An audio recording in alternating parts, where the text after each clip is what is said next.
And during his swearing-in ceremony, President William Ruto signaled the establishment of the Hustlers Fund, which he outlined in his manifesto to help small businesses access cheaper credit.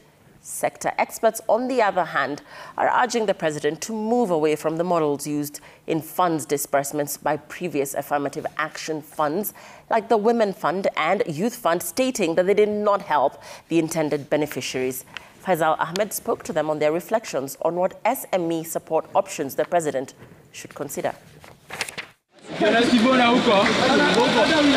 The establishment of affirmative funds like the Women and Youth Funds were meant to help the said groups access finances much easier to establish their businesses after being shunned by traditional lenders.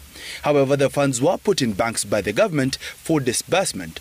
Women and youth were subjected to the same hurdles that the funds were meant to help them navigate. President William Ruto seems to change his approach. To implement all these interventions, we shall establish a Ministry of Cooperatives and SME Development, mandated to ensure that every small business has secure property rights, access to finance, and a supportive regulatory framework. Analysts in the sector have lauded the move, but have however warned the government to look for other means of disbursement to the funds away from the conventional mainstream banks. What has worked, I think, over the last 6 years is the rise of fintechs. So your Talas and the like. So we've seen they've found a way of giving access to funds by Mama Mboga and SMEs generally. So there is a place for technology for disbursing this kind of fund.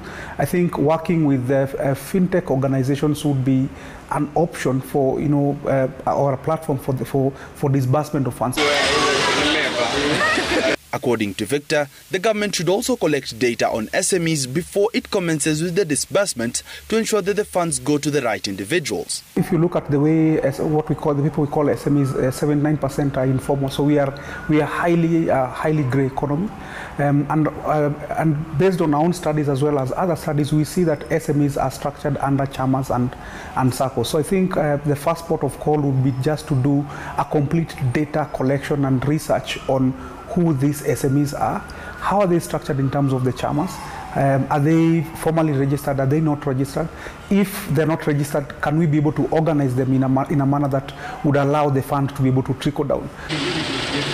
The 50 billion shilling annual kitty will be channeled towards supporting micro and small medium enterprises. The fund comes at a time when most businesses were badly hit by the COVID-19 pandemic and have been struggling to recover even after the easing of the pandemic. Faisal Ahmed, Citizen TV, Nairobi.